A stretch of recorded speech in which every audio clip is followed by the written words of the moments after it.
Oke, Assalamualaikum warahmatullahi wabarakatuh, Bapak Duta Besar, yang terhormat Bapak Lutfi Rauf. Perkenalkan, saya Muhammad Prendrus Kilhaj, saya dari Sekolah Indonesia Kairo.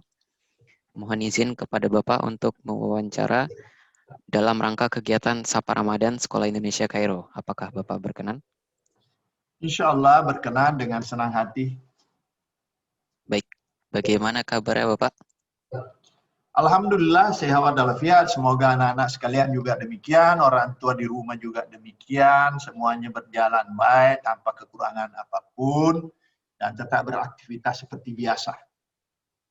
Oke Pak, bisa kita mulai Pak? Silakan. Oke, pertanyaan pertama Bapak. Tak terasa Ramadan akan segera berakhir. Bagaimana kesan Bapak dalam menjalankan ibadah Ramadan tahun ini? Kesan saya ini baru pertama kali Bapak menjalankan ibadah Ramadan di Mesir ini. Tentu ya kita semua bersyukur alhamdulillah sampai hari ini kita semua diberi kesehatan, semua diberi nikmat, kesempatan sehingga kita bisa melaksanakan ibadah-ibadah Ramadan kita dengan baik. Meskipun tidak seperti biasa dalam situasi normal karena pandemi COVID-19 ini, wabah ini masih terus masih terus berkembang dan belum menunjukkan tanda-tanda untuk penurunan. Tapi di balik semua itu tentu ada hikmahnya adalah karena kita banyak tinggal di rumah sehingga kesempatan untuk bersama dengan keluarga juga lebih banyak dengan adik-adik, dengan kakak, orang tua. Di samping itu juga hikmah yang ada di tengah pandemi ini karena kita banyak berada di rumah adalah kegiatan ibadah kita itu semakin banyak dan juga semakin intensif waktu kita itu diisi berbagai amalan-amalan Ramadan, baca Quran, menyempurnakan berbagai sholat, bukan hanya sholat wajib, tapi segala sholat-sholat sunnah, taraweh, dan lain sebagainya. Jadi bagi saya adalah tentu juga dialami oleh anak-anak, orang tua sekalian, bahwa Ramadan kali ini di tengah keterbatasan dan situasi yang tidak normal, alhamdulillah kita masih bisa melaksanakan ibadah Ramadan ini dengan baik dan lancar. Oke Pak, bila berkenan, dapatkah Bapak menjelaskan apa program pemerintah Indonesia dalam upaya mendorong masyarakat memanfaatkan bulan suci sebagai momen untuk bangkit kembali setelah terpuruk di era new normal nanti, khususnya buat kami sebagai generasi muda? Seperti yang saya katakan tadi, bahwa kita ini sedang diuji. Allah memberikan ujian kepada kita dengan menurunkan wabah. Sehingga kita harus menghadapinya dengan berbagai ikhtiar, berbagai usaha. Salah satunya adalah terus melakukan langkah-langkah pencegahan agar kita semua bisa terhindar dari paparan ini. Karena kalau kita sakit tidak banyak kita bisa lakukan. Di samping itu tentunya dalam situasi seperti ini kita tidak boleh larut. Tidak boleh hanya diam dalam segala keterbatasan. Oleh karena itu kita menggunakan juga akal yang Allah bisa berikan untuk menghadapi dan tentunya memitigasi atau mengatasi masalah-masalah yang timbul karena pandemi ini. Kita tidak boleh diam, kita harus terus bekerja.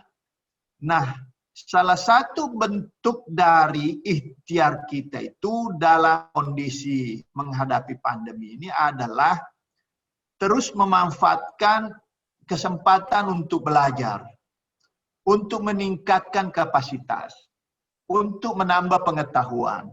Meskipun kita semua berada di rumah, tapi tidak berarti bahwa kesempatan kita untuk menambah pengetahuan, untuk belajar, untuk bersilaturahim, bertukar pikiran, berdiskusi dengan teman-teman itu tertutup. Karena kita diberi kemampuan akal sehingga bisa memanfaatkan teknologi yang ada. teknologi informasi seperti internet, seperti kita bertemu secara daring. Nah, ini kan sebuah sebuah hikmah yang menunjukkan bahwa kita sebenarnya mampu beradaptasi dengan situasi yang tidak mudah ini, tidak sulit ini. Jadi kita tetap beraktivitas, kita tetap meningkatkan kemampuan dalam berbagai hal, sehingga ya kita tidak boleh terpuruk. Kita harus optimis bahwa insya Allah kita mampu melewati masa-masa yang sulit ini, sehingga nanti pada saat keluar dari masa-masa sulit ini, kita menjadi manusia yang sudah teruji. Manusia yang sudah teruji adalah manusia yang memiliki daya tahan yang kuat. Dengan demikian, sebagai anak muda khususnya, dengan kemampuan beradaptasi, dengan kemampuan mengatasi masalah-masalah yang dihadapi selama pandemi ini, anak-anak sekalian akan menjadi manusia-manusia yang kuat, baik dari segi mental, baik dari segi intelektual, dan tentunya dari segi fisik. Ya. Sehingga ke depan, anak-anak ini menjadi generasi-generasi unggul yang mampu menghadapi segala tantangan ke depan. Yang menjadi generasi yang memiliki kemampuan untuk berkompetisi dengan bangsa-bangsa lain. Karena ke depan kita hidup dalam alam yang penuh tantangan, termasuk di dalamnya hidup dalam era persaingan, terutama di bidang ekonomi, di bidang perdagangan, dan lain sebagainya. Oleh karena itu, yang bisa bertahan hidup adalah mereka-mereka yang memiliki keterampilan, mereka yang memiliki daya tahan yang kuat, karena telah melalui berbagai proses pembelajaran yang tidak mudah. Oleh karena itu, sekali lagi, anak-anak yang saya cintai, ya, terus manfaatkan kesempatan ini, termasuk dalam bulan suci Ramadan ini, terutama dalam hal memanfaatkan waktu bersama dengan keluarga, orang tua, dan tentu adik-adik dan saudara-saudara lain. Jadi sekali lagi, anak-anakku sekalian ini harus optimis dan harus berbangga bahwa di tengah masa-masa sulit ini bisa menyesuaikan diri, bisa beradaptasi, dan mampu menambah keterampilan dan daya tahan masing-masing. Pertanyaan selanjutnya, Bapak. Apa yang sebaiknya kita lakukan untuk memanfaatkan waktu luang selama libur Idul Fitri di rumah? Tentu kita ini masing-masing punya tugas ya. Apapun tugas kita, kalau anak-anak siswa, murid, dan lain, tentu selama di rumah ini, memanfaatkan waktu luang ini, manfaatkan sebaik mungkin untuk banyak membaca, mencari pengetahuan. Karena kalau anak-anak tahu, silakan tanya ke orang tua masing-masing, bahwa Allah Subhanahu wa Ta'ala, coba deh, lihat lagi. Lihat, perintah apa yang pertama diturunkan ke Muhammad? Itu perintah yang pertama Allah berikan ke Muhammad, itu suruh membaca, Iqra. Artinya apa? Dengan membaca itu, pintu-pintu dunia ini ya akan terbuka, karena melalui bacaan anak-anak sekalian bisa menambah pengetahuan. Bukan hanya pengetahuan yang ada di sekitar kita ini, di sekitar lingkungan dan lain-lain, tapi pengetahuan-pengetahuan yang jauh melampaui batas-batas yang kita bisa lihat dengan teknologi. Di samping banyak membaca, menambah pengetahuan, apapun namanya pengetahuan itu, semua tersedia dengan mudah sekarang di berbagai platform internet. Juga tentunya, seperti yang saya sebutkan dari awal tadi, adalah memperbanyak kegiatan-kegiatan ibadah Ramadan. Kenapa demikian? Karena anak-anak sekalian ini punya waktu banyak tinggal di rumah. Apalagi sekarang proses pembelajaran dengan sekolah yang masih melalui daring. Ya, tentu mengerjakan berbagai tugas-tugas sekolah, pekerjaan rumah, membuat tulisan, membuat paper, membuat makalah dan lain sebagainya. Nah, oleh karena itu juga dengan teknologi coba juga dimanfaatkan untuk bersilaturahim dengan teman-temanmu. Ya. Tentu dengan menggunakan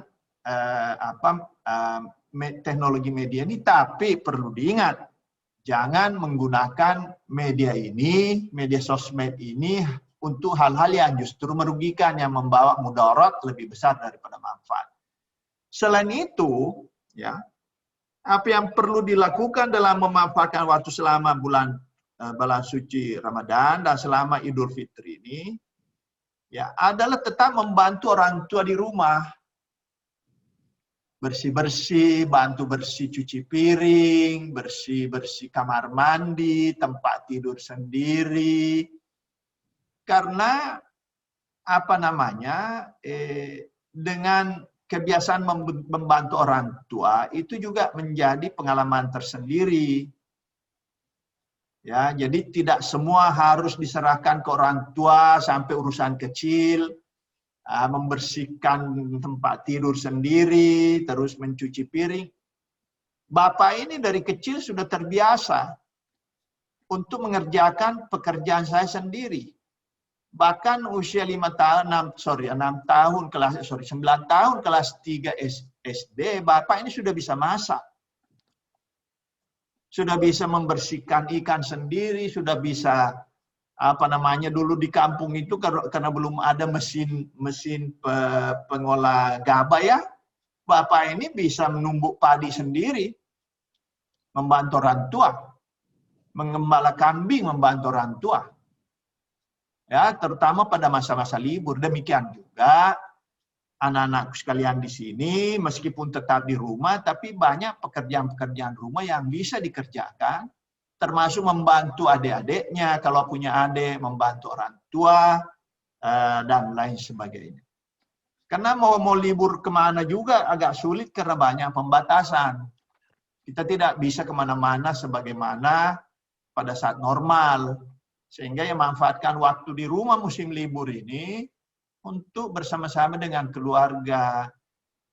Dan juga sekali lagi, itu tadi bisa menambah keterampilan bagi anak-anak perempuan, mungkin bisa belajar ke ibu untuk bagaimana masak, bagaimana menyiapkan masakan sendiri, menambah keterampilan sama dengan anak laki-laki, bagaimana bisa belajar secara daring untuk mempelajari teknologi dasar, misalnya pertukangan, misalnya mengenai permesinan, sehingga nanti kalau besar, itu hal-hal yang kecil ini sudah terbiasa dilakukan. Jadi jadikanlah masa libur ini untuk latihan sambil istirahat, ya. Oke. Apa pesan Bapak kepada kami, para siswa dan masyarakat Indonesia dalam menyongsong Lebaran Idul Fitri nanti, Pak? Ya, seperti biasa, hadiah Lebaran itu kan, Idul Fitri itu adalah peristiwa yang sangat menyenangkan. Sama senangnya pada saat kita menyambut masuknya bulan Ramadan. Ya, rasa senang itu kita ekspresikan dalam berbagai hal.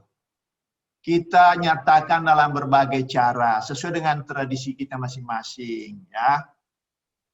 Nah, tentunya bagi saya dalam menyongsong Idul Fitri itu tidak hanya sekedar mempersiapkan baju baru, tidak hanya sekedar mempersiapkan makanan-makanan enak di rumah, membantu orang tua, tapi tidak kalah pentingnya lagi adalah untuk memberikan komitmen kepada diri kita sendiri, untuk berjanji kepada diri masing-masing anak-anak yang saya cintai, agar ibadah-ibadah Ramadan yang selama ini sudah dijalani dengan baik, banyak membaca Quran, memperbaiki sholat, menyempurnakan ibadah-ibadah lain, itu tidak ditinggalkan kelak. Jadi itu dijadikan sebagai dasar untuk ke depan, di luar bulan suci Ramadan ini, agar bisa diteruskan melaksanakan ibadah, tidak hanya terbatas pada bulan suci Ramadan ini.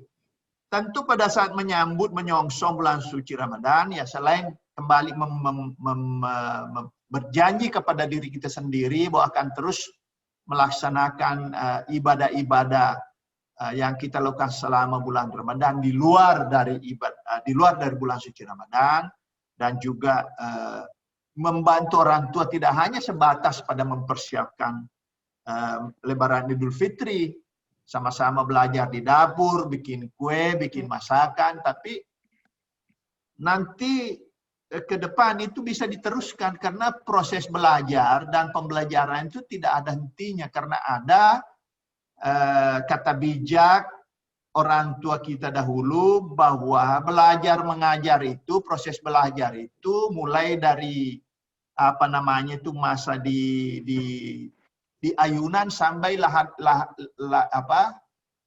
liang lahat, itu adalah tempat proses di mana kita selalu belajar.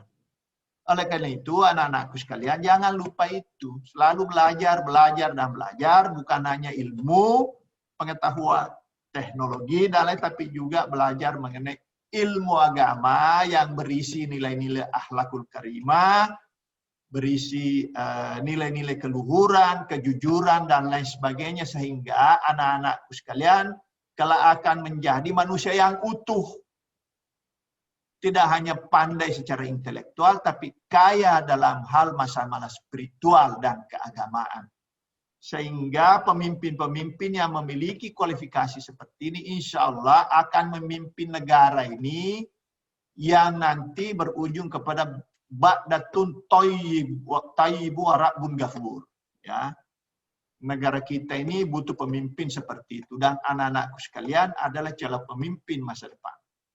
Jadi sekali lagi, untuk menyongsong Lebaran Idul Fitri bukan hanya terbatas pada mempersiapkan makanan enak, baju baru, bersilaturahim, minta maaf dengan teman-teman, minta maaf dengan orang tua, tapi tentu harus memberikan komitmen dan janji kepada diri sendiri bahwa apa yang dicapai selama bulan suci Ramadan akan dilanjutkan dan akan semakin diperbaiki di masa-masa yang akan datang. Ya. Oke, pertanyaan terakhir. Adakah pesan-pesan khusus yang ingin Bapak sampaikan kepada kami? Pesan-pesan khusus saya di samping yang saya sampaikan tadi adalah karena anak-anakku sekalian adalah pelajar, masih sangat muda, yang dalam proses menjadi manusia-manusia yang dewasa, manusia-manusia yang nanti akan menjadi pemimpin dimanapun berada. Ya, pesan saya secara khusus di samping yang saya sampaikan tadi adalah terus belajar, belajar, dan belajar. Baik ilmu pengetahuan, teknologi, maupun ilmu-ilmu yang berkaitan dengan masalah-masalah keagamaan, akhlakul karimah, dan lain sebagainya. Yang kedua, jangan menyia-nyiakan waktu. Sekarang ini banyak godaan bagi anak-anakku sekalian, karena mungkin waktunya banyak godaan, terutama dengan adanya teknologi informasi yang mendorong anak-anak sekalian untuk bereksplorasi kemanapun karena tidak ada batas. Seluruh dunia ini bisa dijangkau dengan teknologi ini. Oleh karena itu, jangan sia-siakan waktu untuk memanfaatkan teknologi ini, tentu dengan catatan, dengan syarat harus memanfaatkan untuk tujuan-tujuan baik. Tujuan-tujuan baik yang mana itu? Ya, untuk mencari ilmu pengetahuan itu. Untuk mencari keterampilan lewat teknologi. Ya, karena pengetahuan, keterampilan, dan juga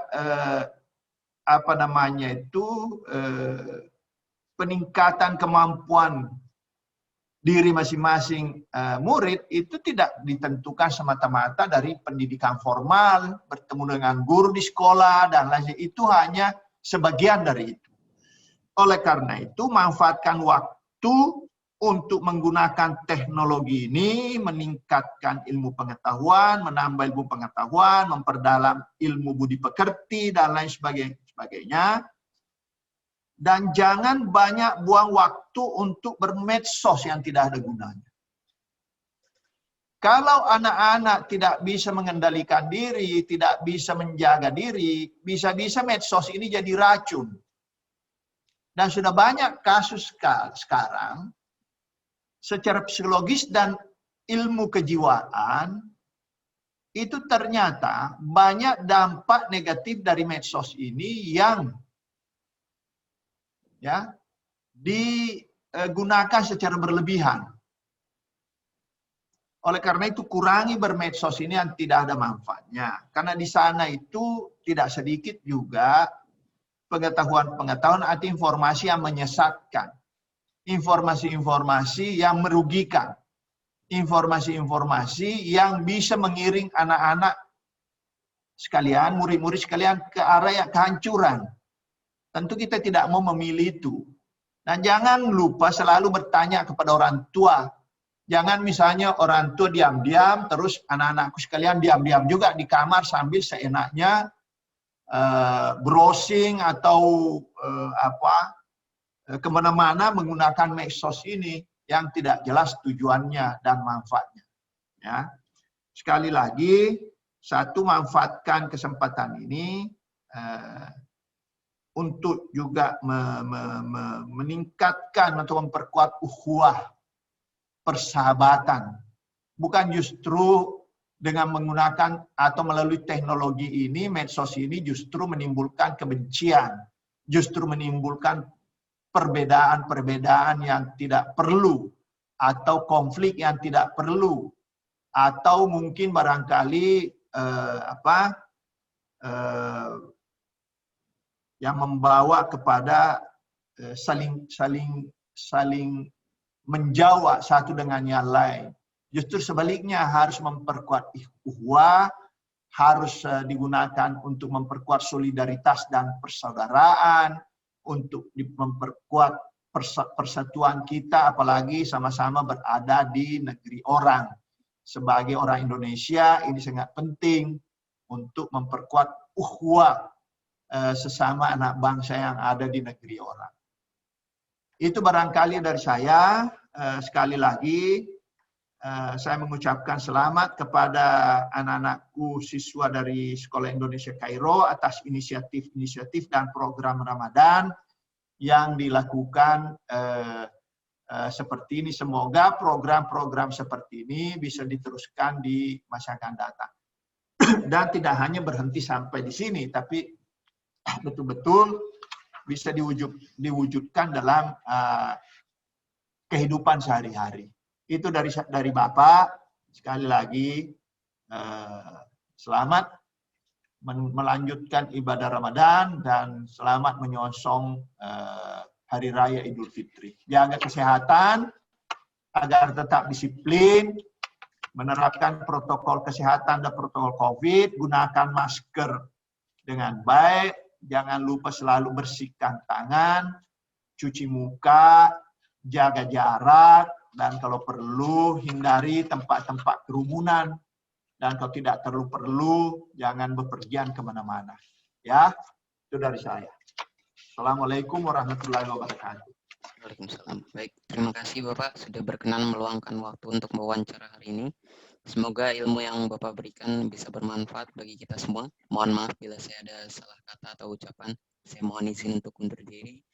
Wassalamualaikum warahmatullahi wabarakatuh. Waalaikumsalam warahmatullahi wabarakatuh. Bapak senang sekali, Bapak bangga sama kamu, Brian, dan teman-temanmu. Kamu harus selalu semangat, harus optimis, karena orang yang tidak punya optimisme adalah orang yang akan kalah dalam setiap langkah ke depan. Optimistis itu penting. Kamu harus bangga sebagai anak Indonesia. Kamu harus bangga sebagai warga negara Indonesia, generasi muda dari sebuah bangsa yang sangat besar. Indonesia itu besar. Nah, oleh karena itu, anak-anakku sekalian harus bangga dan membuktikan bahwa betul saya adalah anak-anak Indonesia yang akan tetap membawa Indonesia menjadi bangsa yang besar dan bangsa yang lebih maju ke depan. Ya, itu pesan terakhir dari Bapak. Sukses selalu. Titip salam sama orang tua semua. Ya, salam. Assalamualaikum. Waalaikumsalam. Terima